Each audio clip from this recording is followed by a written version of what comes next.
Jesus Trilogy, Book 1, The Four Messiahs, Chapter 24. Hurry up, Ching, Nahor urged. I'm hurrying, Ching retorted. You're the slowest person I know. I resent that, sir, Ching said. But, sir, the night is young and you look so handsome on that fine animal, Nahor mocked. Okay, I get the picture. Just go on without me. I'll find my own way. See you in Jerusalem, Ching said disgustedly. Come on, Ching, please. We gotta get to Damascus in 3 days to meet Ab. At your service, sir, Ching said finally. He had got down one last time to get the camel's load balanced properly and then remounted. The two men astride their camels headed out of the yard. It was 5 a.m. and there was only a hint of dawn breaking on the east behind them. He headed out of Calicut and rode up the highway along the Indus River. Ching Lin turned to look behind him and said, It's still there, my friend. What constellation is it in? Nahor questioned. Still Orion, the sword, I believe. It's getting light, Ching remarked. You know the brightest star in Orion is Regal. I know. It has been that way since I was a little boy, Nahor said, laughing. The star is far brighter than Regal. It's even brighter than Sirius, the dog star. You know Sirius is the brightest star in all the night sky. Well, it looks like we can follow it all across Asia. I wonder if we will see it in Damascus. You know, an ancient Chinese writer once wrote of the Star of the East. Oh? Yes, now I remember. It was a sign that a great warrior would arise and save all China from the oppression of all these so-called emperors. A man who would bring peace and prosperity to all the Chinese people, Ching Lin finished. I know of no such story in Indian lore. There's talk of a great warrior in cave drawings, but no star. Nahor thought for a minute. There was the Star of India, a great princess who would bring happiness to all Indians. Did she come to Earth? Ching Lin asked. Not yet, my friend, not yet. Well, we will follow this star and see where it leads, Ching said. Maybe old Abdullah will know something about this star. They urged their camels on toward Tashkent, to the west. Joseph, Mary was crying. I am so miserable. My stomach hurts, my back hurts, my feet hurt, my hands hurt, everything hurts. We must go, Joseph said. Caesar has decreed it. I don't care about Caesar or anyone else. I can't make it. She began crying again, big tears running down her cheeks. God will help us. Gabriel said he would. He said he could call on God any time, and he would send Gabriel. Joseph kissed Mary on the forehead. Where's Gabriel now when we need him? She complained. He'll be along, Joseph said, not really believing it either. Here, let me help you. He helped Mary up on the donkey, and they headed down the drive. The kids had been farmed out for the trip, which Joseph and Mary hoped would last no more than a week. Rachel was with Nancy, and the two boys were with Mary's mother, Sarah, whom they had come to like. She was a wonderful cook, and they enjoyed every calorie. Joseph and Mary had told all of them how much they loved them and said they would be back in a week, 2 at the most.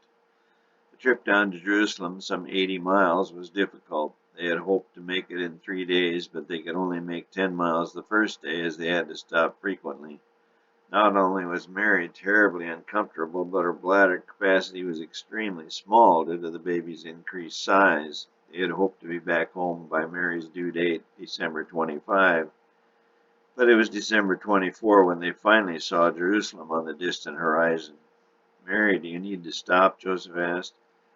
Yes, dear, I'm getting those pains again. Just lie down here under this tree. Joseph spread the blanket on the grass, though it was now dirty with road dust. He shook it out first and then gently helped her down. There, you can rest a bit. Oh, there's another one. What can I do, honey? Joseph said bewilderedly. Just rub my back. They'll go away then, Mary hoped out loud. It's a beautiful sight, isn't it? She said, looking at the horizon. It is, Joseph confirmed. I think I'm ready now. She held out her hand and he helped her back up on Doris. Rachel had named the donkey after one of her little friends at daycare. Come on, Doris, Joseph urged. The little donkey reluctantly headed down the road to Jerusalem. capital city of Judea. It was, as expected, on the 24th of December, very cool. The slight breeze sent chills up and down Mary's spine despite all the blankets. Their backs were to the wind, which was out of the north. Neither said anything for the next 20 minutes. The squeak of Dora's saddle and the couple's footsteps were all that broke the afternoon silence. Both of their minds were churning out thought after thought. Joseph was having trouble understanding God. Why all of this? Tramping down to Jerusalem in this cold? Couldn't be good for little Jesus. And why were they going down here? Only to pay more taxes. More of his hard-earned money gone to waste. Those Romans were selfish people, selfish and so cruel. He had heard tales of their cruelty. They were animals as far as he was concerned. Mary wondered if this little boy of hers would have blue eyes or brown. Maybe he would have long, long hair and be like Samson. He would have to be strong. He was going to fight the Romans. Would he be a general? How would he do it? Would he be injured? How long would it take for him to gain control of the world? Once he did that, would he then die? She suddenly felt colder. She was afraid for the child who wasn't even born yet. Another pain woke her out of daydream land. Uh-oh, this pain was more intense, but thankfully it subsided after about a minute. They looked at one another, each seeming to understand what the other was thinking. They feared for their unborn child, yet were excited that he would soon be here. This unspoken understanding was another sign of their true love for each other. Neither knew how it all happened so fast, but they were so happy it had. They both longed to express their love. They had made love 100 times with their eyes.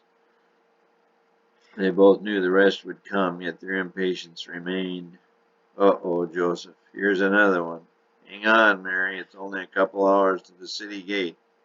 We'll get a nice room and find the doctor as soon as we get inside the city. Please hurry, honey. Little Jesus isn't going to wait much longer. Oh!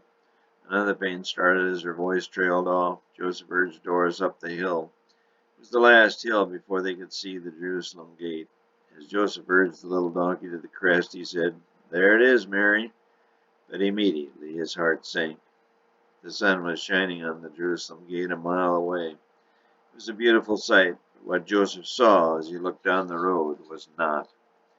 Traffic was backed up at least a half mile. People and horses and carts all were lined up waiting to enter.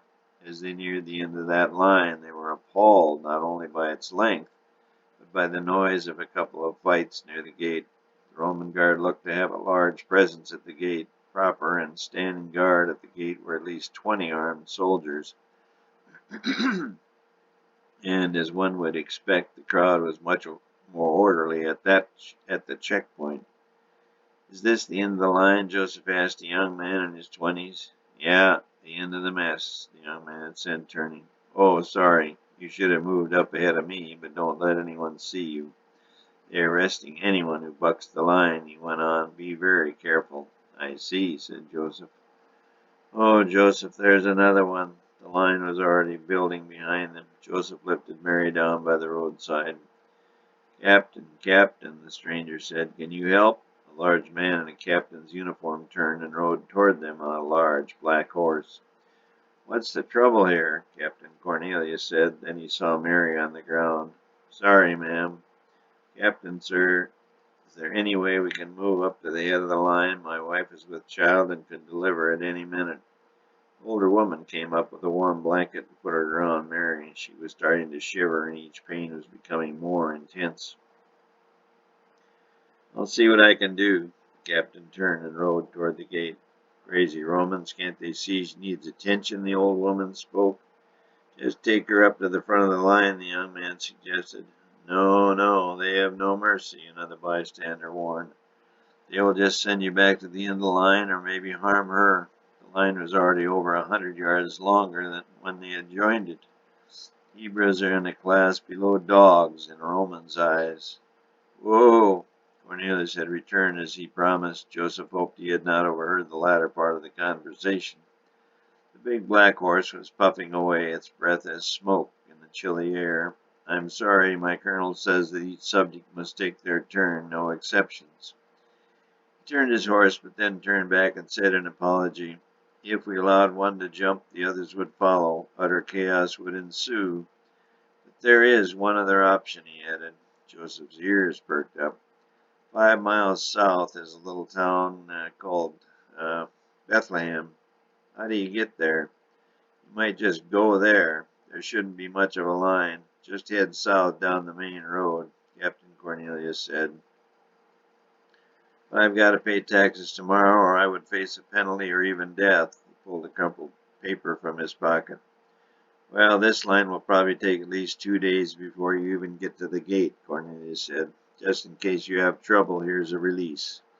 You have about up to a week to pay." He then added, "And congratulations on your child. Maybe he will be a king some day."